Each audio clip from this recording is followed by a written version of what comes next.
Good morning, good evening. Whoever you are, wherever you are, whatever you might be doing, we welcome you to the Silverlight Show. The Silverlight shines to illuminate that which lies hidden in darkness.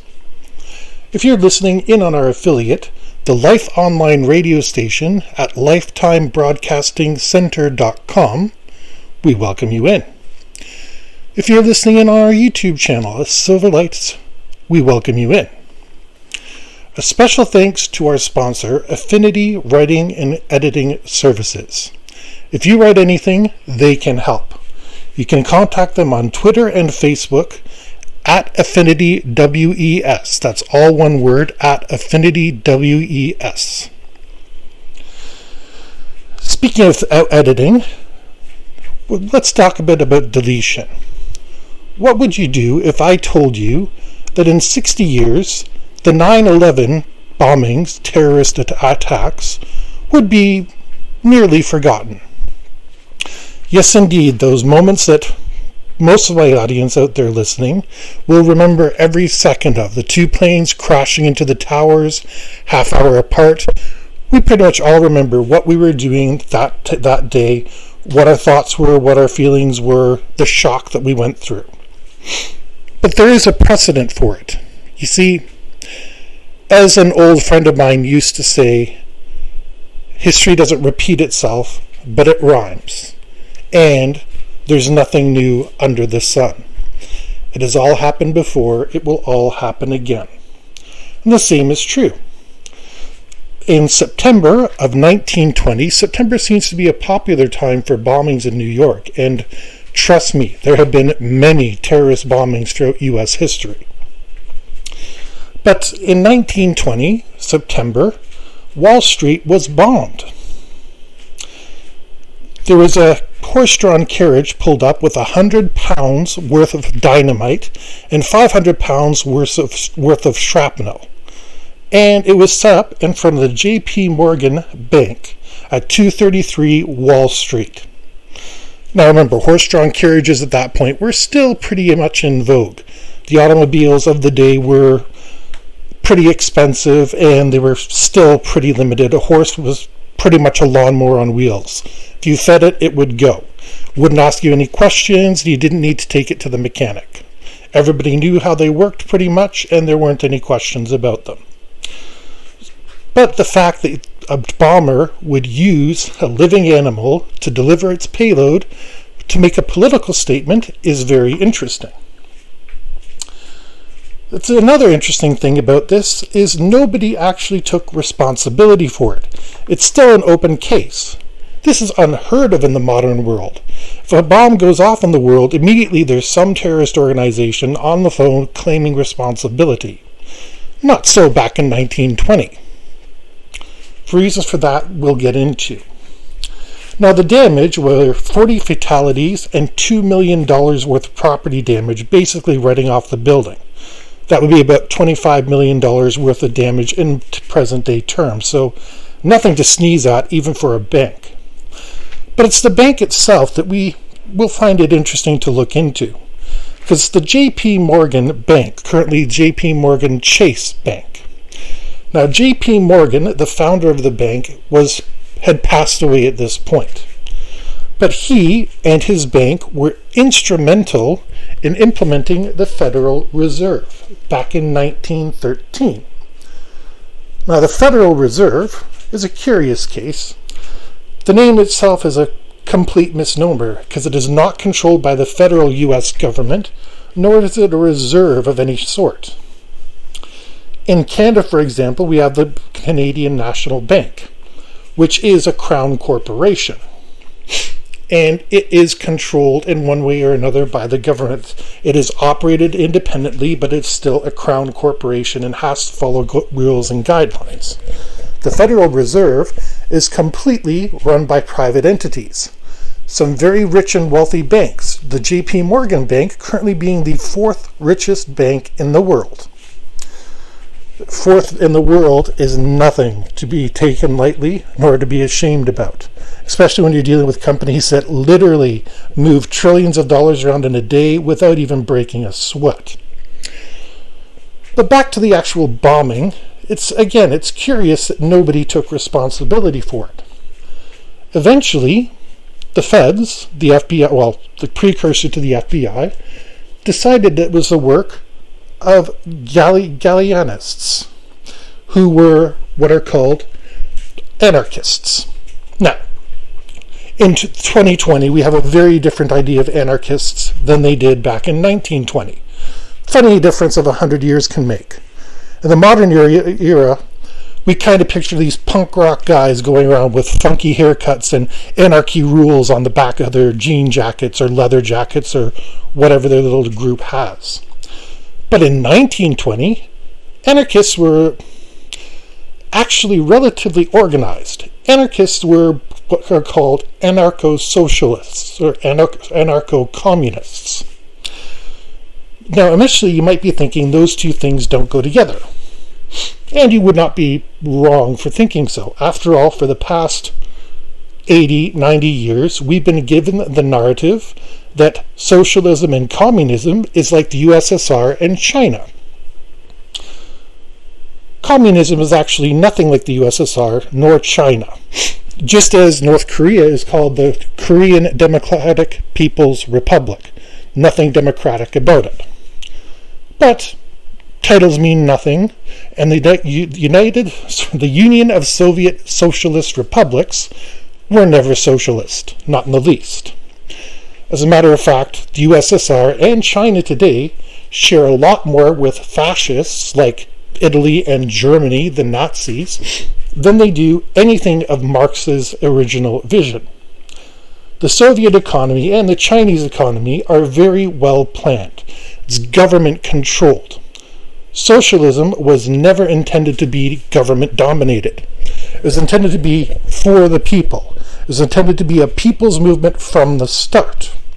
And that's why in the early 20th century, these movements have a lot of currency, anarcho-communism, because they want to overthrow these big power structures of government and replace it with people's councils.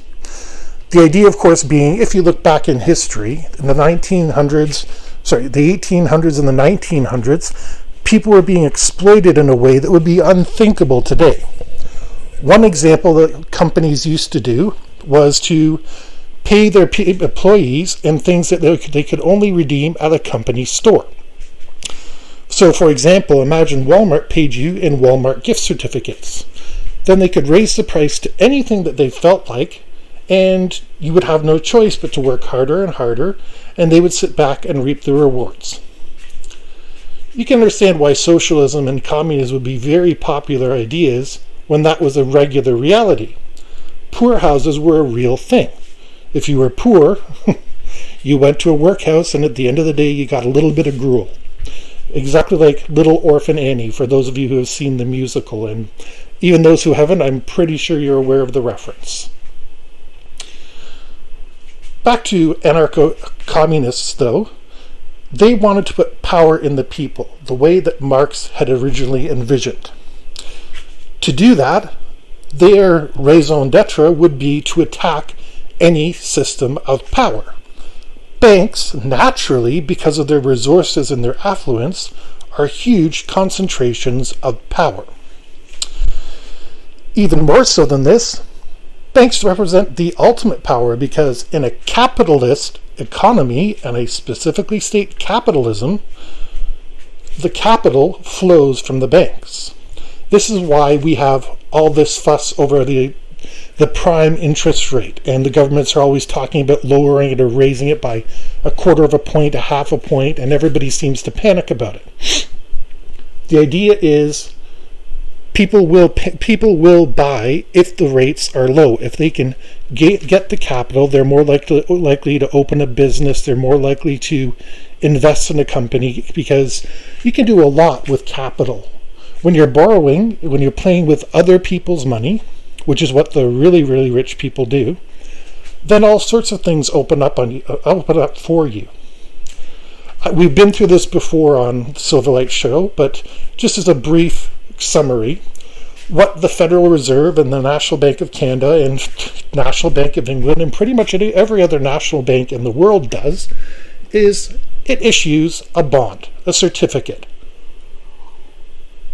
And that certificate has a face value of, say, $100. I like working with $100. Everyone's held $100 in their hand at some point in their lives. And they say they will pay you that $100 in 5 years plus 6% interest, we'll say. Now, while you have that physical bond in your hand, it is considered an asset. Debt, which is a negative for the government, has become an asset in the person who holds it. And this is how the rich trade their money back and forth. It's not stocks, it's bonds. That's how Donald Trump made his billions, was holding on to relatively valueless pieces of paper and borrowing against them as assets. Back to the Federal Reserve, though, this is what they do all the time. They are constantly giving out bonds because the U.S. budget keeps going up and up, so they always need to find new markets for them to be able to sell to. And this power is unquestioned because it's been said many times in the media, what if one day they won't loan us any more money? Well, the they that they're speaking of is the Federal Reserve, or the Canadian National Bank, the English Bank, whatever country you may be in, the same applies to you, except perhaps North Korea. But in every other country, that's always the question. What happens if they will not give us any more money? And there have been a few countries that have gone bankrupt. This is absolutely undeniable. Venezuela is one. There have been a couple others that have had severe financial difficulties.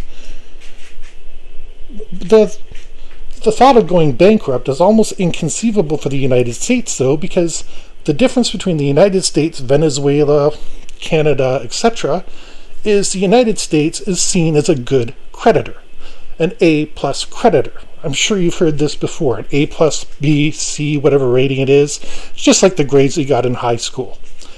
And the United States has always been able to pay their debt. As high as it gets, the United States is seen as good to loan it to because they got the money to pay it back. Now, is this true? Nobody knows. But the fact is, so long as the Federal Reserve has a market to sell the debt instruments to, bonds, treasury bills, whatever it is, the United States can keep borrowing against that money. So, when the anarcho-communists, sorry, that word is a hard one to say, attacked J.P. Morgan, whether they understood all this, which is relatively likely, or not, they understood that J.P. Morgan, as an architect of the Federal Reserve, was upholding the system as it was, and were allowing the United States to expand. Remember, this is 1920 we're talking about. The United States has just gone through World War I. There is a lot of pressure to stay out of future European wars, and the United States is beginning its isolationist phase. So they're building new battleships, aircraft carriers, stuff like that, but there's a very strong pressure to keep everything inside the country. No more blood for European wars, I believe is the exact slogan. And where does the money come from for all these bombs, tanks, and everything? The Federal Reserve selling its wares. Back then, I'm sure they didn't have any idea how far it could go, into the quadrillions and numbers that you and I probably can't even think of, because don't forget, the United States also has its black projects budget, which can be gigantic, but we'll never know exactly what that is. All we know is that the government is continually running up this deficit and has been since the 1990s. So to strike a blow at an enemy, the easiest way is to target its banking facilities, which has been done twice in the past 100 years, in 1920 and in 2001. If you remember, the stock markets took a very big plunge in 2001 after the September 11 bombings. And we never really did get an answer to who it was that was profiting by shorting the stocks the day before. Shorting the stocks is another one. I should probably devote an episode to that, but let's just stick with the 1920 bombing at present. The anarcho-communists, by not claiming responsibility, have done something that modern terrorist groups cannot do. If Al-Qaeda or some other well-known terrorist agency decided to bomb, I don't know, pick a place, your local shopping mall, they would have to claim responsibility. Because if not, no one's going to know who did it. No one is going to have a clue what to do about it. But by striking directly at J.P. Morgan, the bank, the very institution which housed not only the fourth largest bank in the world, but also the repository of the Federal Reserve, that is a huge statement in itself. And by keeping it quiet and not claiming responsibility, this is a very subtle knock against the system, saying, hey, we don't want your control. We don't want this government. It's time to reform and to give power to the people. You can argue either way about whether this tactic was successful. Since 1920, there is no question that labor laws have been substantially liberalized. By liberalized, I am using the word precisely, not in a political way. Because those of you who know me, I'm an equal opportunity disliker of all political parties. If you're leftist, if you're rightist, if you're socialist, if you're democratic, whatever it is, not too fond of you. So when I use liberal, I mean it as in freeing up, as in making easier. I rarely use conservative at all, except as a label when appropriate. But again, many things since the 1920s have become a lot better. As a nation, we're much better fed. As a nation, there's a lot more opportunities for us. If you are so inclined, any one of you listening right now could make $1 million. There's various numbers of ways that you can do this. And I know a lot of you are probably sitting at home poor right now saying, hey, I can't do it. I'm sitting here barely making my rent. My lights are barely on. The gentleman's at the door knocking to take my telephone away. And you're not wrong to think that way. 2020 has been a very, very difficult year. And it has really reminded us exactly how fragile our system is. We are just about the point where all those mortgage deferrals and everything the government put in place, the extra income and everything, is now going to dry up. The next couple months will be interesting. I'm not sure what's going to go on. I really don't. But the next couple months are going to be very telling. The government has to do something, and I'm not sure what. If they open up their coffers and start spending money, yes, they do theoretically have an infinite amount of money to draw upon, but where are they going to spend it? You're going to build highways everywhere? You're going to build buildings everywhere? It just doesn't work out for you in the end.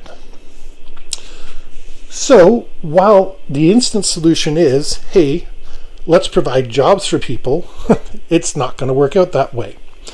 As a matter of fact, the next politician that says he's going to get jobs should probably never be allowed to run again. Because unless that politician is personally saying his company will hire 1 million workers, whatever it is, they can't promise that. Whatever the government does, cutting taxes, slashing deficits, you name it, companies are still there to make money. And I cannot emphasize this enough. The banks are still there to make money. Not just off government loans, but on your loans. Whether you have a car loan, credit card, whatever it might be, whether you have a simple savings account, your bank is making money off of it. They pay you pennies on the dollar of interest over the course of a year, and meanwhile, well, look at their bottom lines. The banks are doing pretty darn good. I'm not saying that they can't suffer dramatically, because it has been shown many times that banks can suffer very badly. And when banks suffer, everybody suffers, unfortunately. This is one of the biggest weaknesses in our present capitalist economy. The capital has to flow and keep flowing. Money has to flow and keep flowing. It's like the old dilemma. What happens if everybody goes to the bank and asks for their money at once? The bank does not have that much cash on hand, and they never will, because there's simply not that many notes in the system. So again, capitalism requires the flow of capital through the system. The company that collects capital has to keep paying dividends to its shareholders, who have to go out and then further invest that capital into another company, spend it on a yacht, a mansion, whatever it is, or whatever they're going to do with their dividends. In my case, I'll give you a little bit of personal information. I own 4 stocks. And those 4 stocks grant me about 75 cents in income every 3 months. So you can work the money out. I'm not making a ton of money. I'm not retiring anytime soon. But the fact is that 75 cents goes somewhere. It's coming from 2 particular companies. It used to come from 3, but one of them went bankrupt. And as a stockholder, I get nothing. Bondholders do get something. Stockholders get nothing. The point of this is the terrorists of Wall Street in 1920 knew how to disrupt the cycle. They went right after the J.P. Morgan Bank, and while they didn't take it out, they definitely inflicted damage. Imagine in 1920, there's still horse-drawn carriages going around. All the transactions are written down. There's file folders like they used to have in the old libraries where you used to use a Dewey Decimal System. And I'm sure J.P. Morgan would have been easily that organized. And in there, they would keep track of everybody, the biggest possible lenders and spenders in the country, who had millions, who owed millions, and who was a nobody like you, me, and most of the people listening to this show. Because unfortunately, I say it again, there's 2 levels to this economy. We're playing on the beginner mode. We don't get access to the advanced mode. So, you'd think an action like that would have brought huge dividends. They've wiped out J.P. Morgan. They've wiped out their records of who owes what, which debtors, which creditors are around. This would cause chaos today if we managed to wipe it out. But there's one thing that J.P. Morgan, and indeed most other banks, realized fairly early on, and that was to make sure that their records were darn secure. A lot of other YouTube channels will tell you about virtual private networking software, and they have sponsorships. We're not fancy like them. We're just going to tell you, keep a backup of everything, because you never know the crazy stuff that can happen. Banks, moreover, have to not only keep their information, but they have to encrypt it. Whether it's 1820, 1920, or 2020, they have to make sure that nobody can just waltz in, look at Mr. Jameson's file, and say, oh, Mr. Jameson owes a lot of money to Mr. Sears, which would have been very valid in 1920. They could have looked at those records, except for the fact that J.P. Morgan knew how to encrypt them. Encryption actually dates back thousands of years. The Knights Templar were among the first bankers, and the Knights Templar were also the first to really invent encryption. The way the Knights Templar worked, they were not only an escort agency to the Middle East. By escort agency, I mean they would escort you there, not as they'd provide you escort, although you never know. Medieval people were known to supposedly be pious and in the background have all sorts of other stuff. We don't really know a lot about the Knights Templar because they were supposedly wiped out in 1313. But the Knights Templar practically invented modern banking. When you reported to be a pilgrim to the Holy Land, you would be given a chit, a little piece of paper, which had a code on it. And that would tell the person at the next end how much money you had deposited with them, how much property, how much interest that property was making if they were holding it for you while you were gone. And when you made it from, say, London to Paris and had to stop for supplies, the knight in Paris would take that paper, put a new code down, and that would tell the knight in Genoa that how much you had left. The Knights Templar operated internationally just like the banks of today do. And, well, they're notorious for all the things that they did. They were not only fantastic warriors, but they're fantastic saboteurs.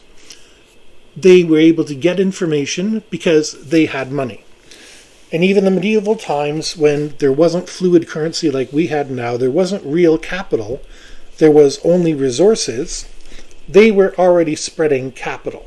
They were able to front loans that were so big that Philip the Fair, the King of France, owed so much it was easier for him to try to destroy the order than it was for him to try to pay that money back.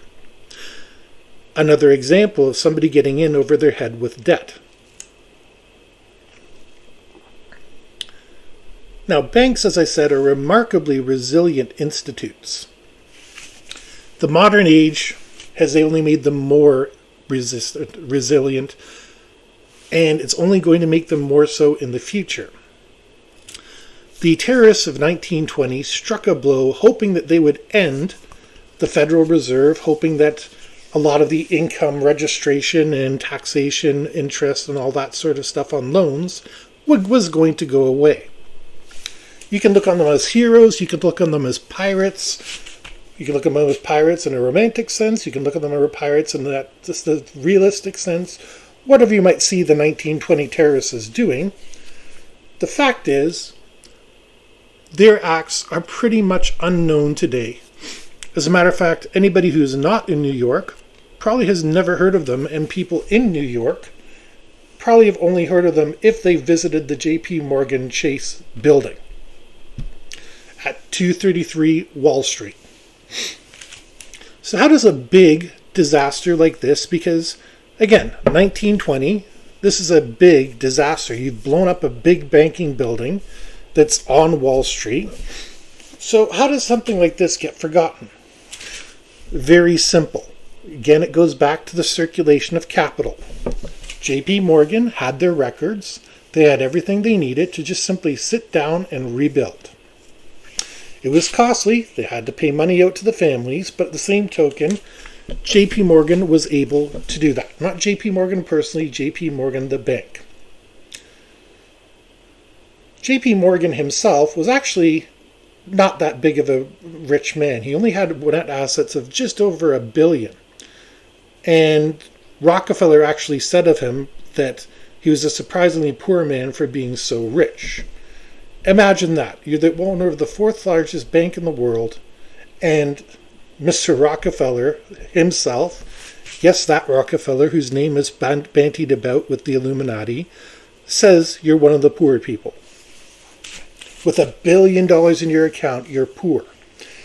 Again, I have to emphasize this. There's two sets of the economy. The beginner's level where we're at and the advanced one. But even though I say that, don't let it discourage you. The fact that there's two levels of the economy means you can play that to your advantage. They don't think you know about debt instruments. They don't think you know about loading property. They don't think you know how to do anything other than work. And that's always been the attitude of the upper class. Going back centuries to kings and queens and all that sort of jazz, they thought the working class were just there to work. Hence the name the working class. In the modern era, we have the middle class, and that's very much a modern construction. In the Middle Ages, there were rich knights, there were poor knights, but there weren't really any middle class knights. There wasn't a true class. There was the mercantile class, but they tended to fall into the very rich or just barely getting by. Kind of think of it as restaurants. There's Gordon Ramsay out there, who is the second or third richest restaurateur in the world. And then I'm pretty sure every single person out there knows a local restaurant that's struggling for various reasons. And there's restaurants in the middle. I'm going to pick on Red Lobster because everybody has a Red Lobster near them. They would be middle of the pack. But the Red Lobster would be laughable to Gordon Ramsay. He could buy and sell the chain and still not even have to open his wallet. Whereas for you and I to buy a single Red Lobster, it would cost us a fortune. It would be one of the biggest financial gambles that we could take. Hopefully, if it worked out. Again, because we are working class. We gain our equity, our capital, through the sweat of our brow. Whether we sit at a desk for 8 hours, 9 hours, 10 hours, whether we're working in a factory or warehouse for that same hours, It's work that defines us. And that's exactly what Marx predicted. He didn't get the revolution correct. That is something that has not yet happened. But what he did get correct was the fact that our working class is still impoverished and oppressed to this very day.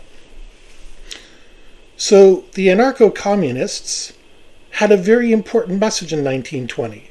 And the message has not really been forgotten. It's been suppressed. It's been twisted. The narrative has changed. Because the governments of the world don't want you knowing that you could have power. That's dangerous. That would mean you could take action to overthrow those governments. No. They want you working your 9 to 5, your 8 to 4, whatever it might be, because that way they can be assured that they get their haul of your taxes. You're going to sit there, eat Cheetos, drink beer, watch football, and then go back to work on Monday and do it all over again, just like you've been told. This is one of the reasons I have had such a difficult job predicting what is going to happen with the current pandemic. There is a precedent for it in history, but it's such a different time that it took place in. The previous pandemic was the 1920s Spanish flu epidemic. And just as I've been detailing, history has changed so much, reality has changed so much. I mean, think about it. A horse-drawn carriage blowing up Wall Street. Where are you even going to get a permit for a horse-drawn carriage today? And yes, you would need a permit. You can't just go and wrestle yourself up a horse and a carriage and drive into any downtown. No, they've got laws against that sort of thing. And once you research the laws, you find out they have thought of a lot of things over the past 100 years. A lot of people just go in, sign their mortgage, sign their rent contract, whatever it might be, and don't do any research into the details. I've read my contract backwards and forwards. And my neighbors are always surprised when I say you can do this, but you can't do that, because I have read that legalese.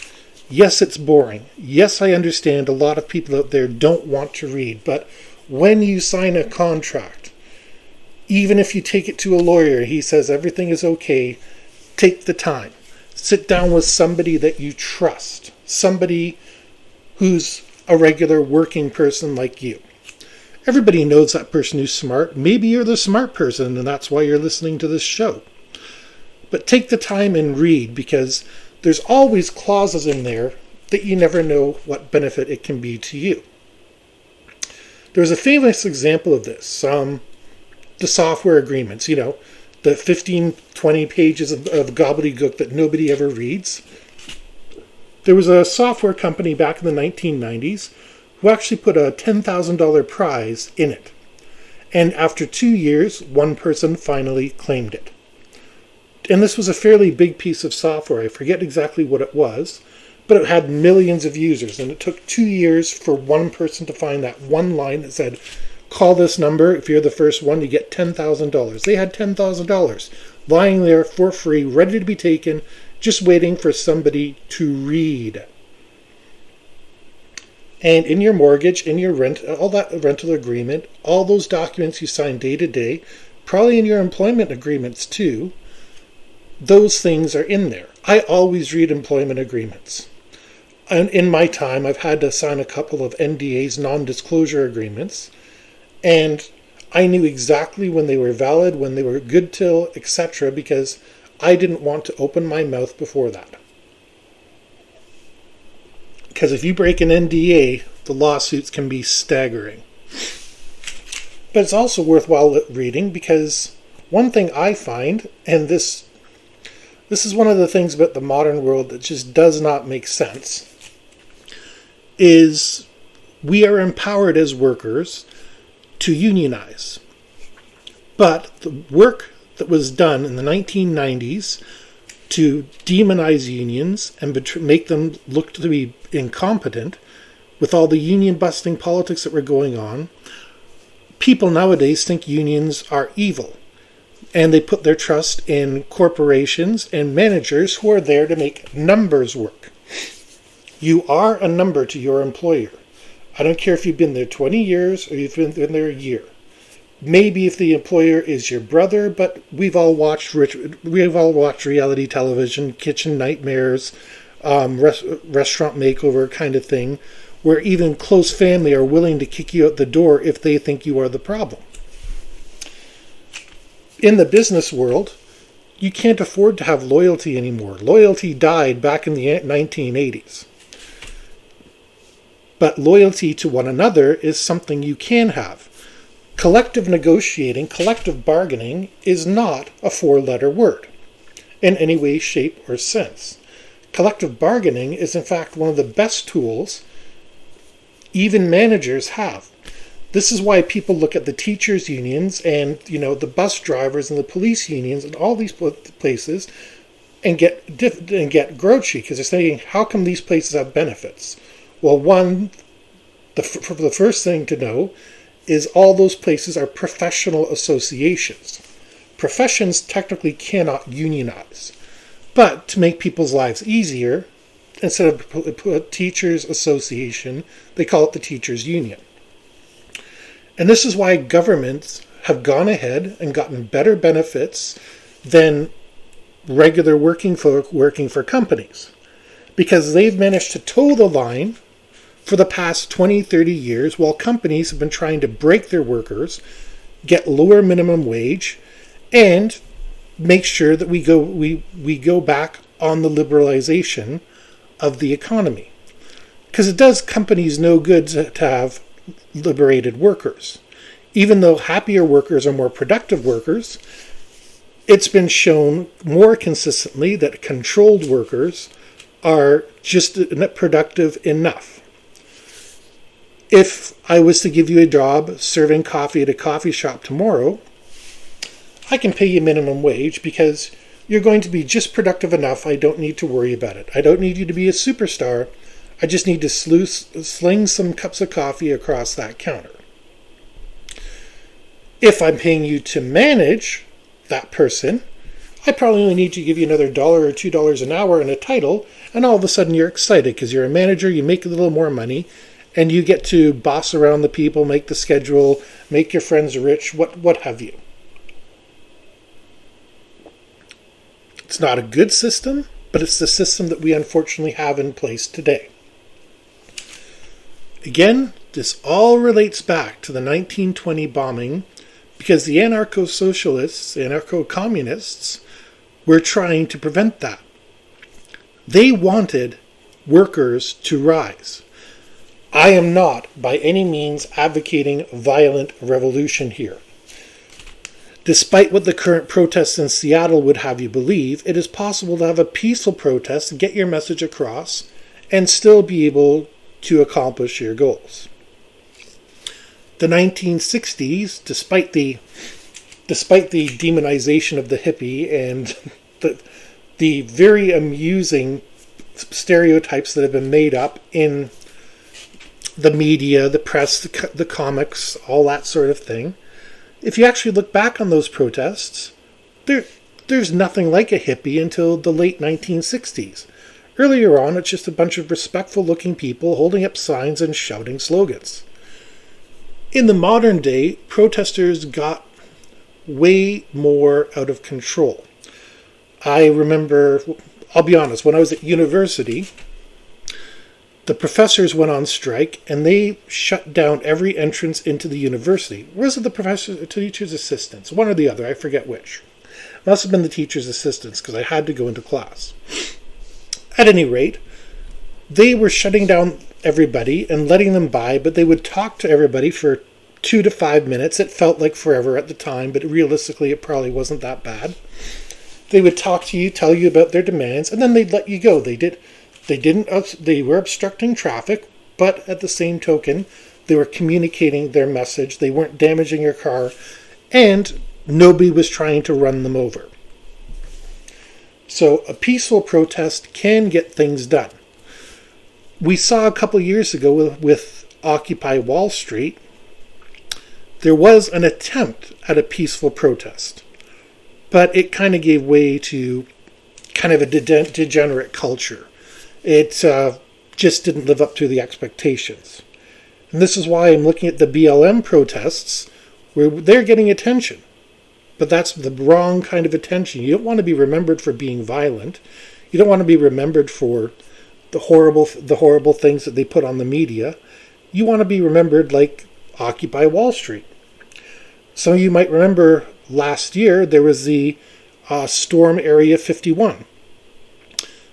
It was very popular for a short bit, and then it turned into some sort of Woodstock-like music festival, which was not the original intent. At the same token, it was a much smarter idea to do that, because if you decide to enter an unauthorized government zone, you don't understand how tanks work. You don't understand how planes work. And there's certain things you can protest, and there's certain things you can't. I can stand outside of a military air base and say, no war. But the second I try to climb over the barbed wire and get inside that base, I'm in a lot of trouble. But it is my right to protest. And in the 1920s, they were still fighting for that right. Unions were still taboo in the 1920s. It's really only in the 1930s to the 1980s that unions become successful. And that is because they were allowed to unionize. The sacrifices of the anarcho-communists were realized partially. And in that time, the status of living went up almost universally.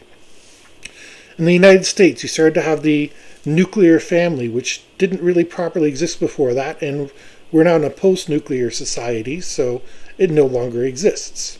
But the idea is one man, one woman, 2 kids. Okay, that's passé. But at the same token, having a couple, any couple, whoever it might be, have their home, their car, or cars, depending on what they need, and the ability to support themselves in relative comfort is not a bad thing. The communists say from each according to ability to each according to need, and I would say this is a bare minimum. Everybody has different abilities, everybody has different needs. I would like to see something similar to this because let's do a basic life cycle under an ideal kind of environment. You're with your parents who are hopefully above board, they have a decent income, they're psychologically stable, etc. You have a really good childhood. Then from there you either go to university or you go into the workforce, depending on your choice. After all, not everybody gets to be an astronaut. If you go to the workforce, let's go to the university for a second because it'll give me a side trail that I can get over with quickly. You go to university, if you make your marks, and I would say B+, then all that would be paid for. You'd be given a little student apartment, maybe a small wage that you can earn by doing chores around the university, or if you're lucky enough to have a job on the side. Then you'd be fed back into mainstream society in whatever career you had chosen to go into. If you'd gone through the regular route, then you'd be given, again, a small apartment, bachelor apartment, whether you're male, female, the other 52 genders that are out there. Whatever you decide to be, you should have a couple years to be single. And then, for those of you who are asexual, that would be pretty much the rest of your life. If you wanted something bigger, there would be accommodations available. If you met somebody and you fell in love and got married, decided to tie the commitment, tie the knot, then there would be more space available to you. If it's the 2 of you, obviously you would go to a 1-bedroom, because a bachelor is not really appropriate, because couples have couples over.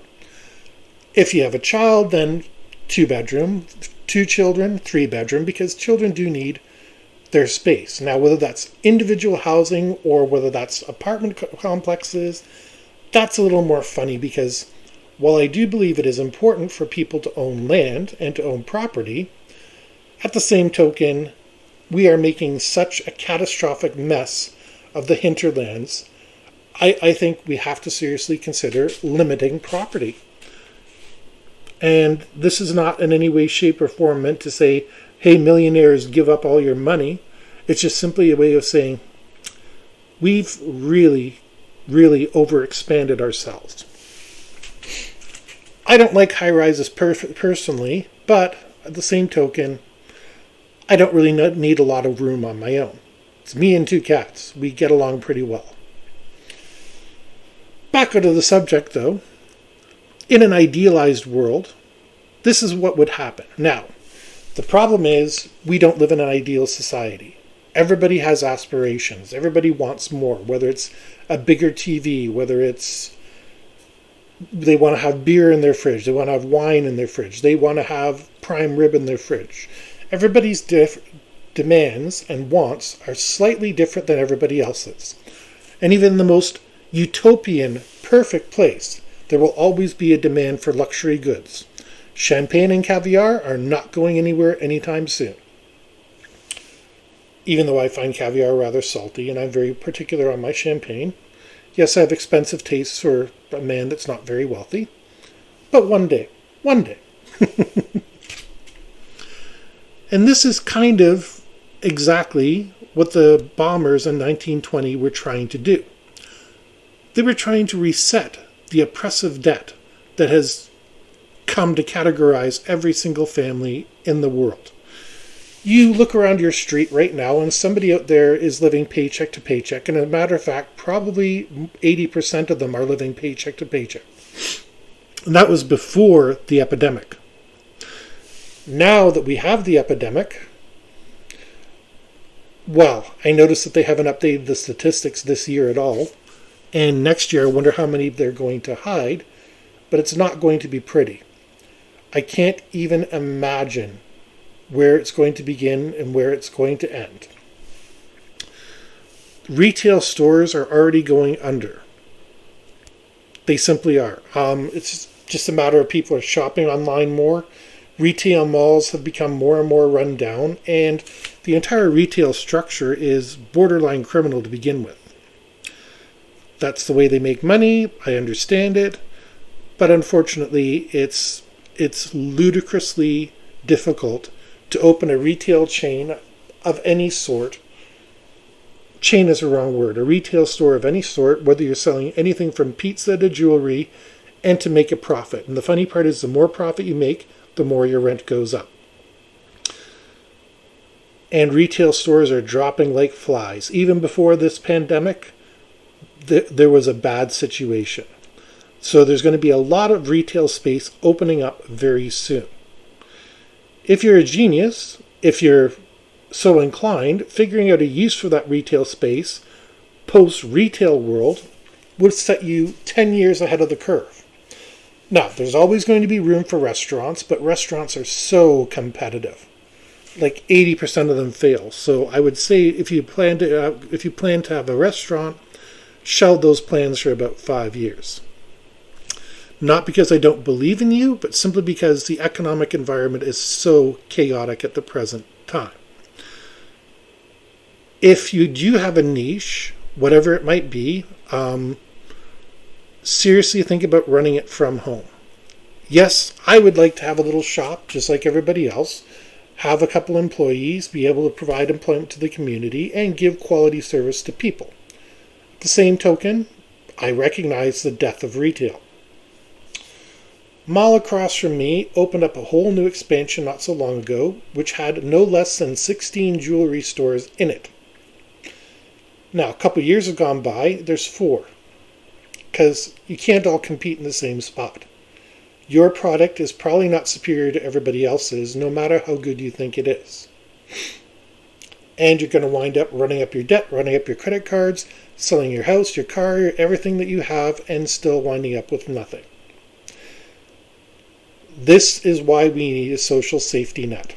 Because there's geniuses out there that manage to go through the bankruptcy and keep their heads above water. But most people, bankruptcy is kind of the end. And that is such a harsh blow for anybody to endure that I don't want to think about it. The 1920 Wall Street bombers wanted to give us a free world where we could work together. Well, we have the free world where you're free to go out and do what you want, but we still haven't figured out how to work together. And believe me, there is a way where everybody can work together and there'll be enough to go around. Might not be luxurious, no champagne and caviar every night, but maybe once a year you can afford to have some, if we all work together. This has been the Silverlight Show. Wish to thank everybody for tuning in. I'm not really the sort to ask for you to like and subscribe and stuff like that, but if you enjoyed what you heard, please go ahead and hit that. And I won't bother asking again for a little bit because I feel kind of nasty doing it. But once again, thank you for tuning into Silverlight Show. Wherever you are, take care.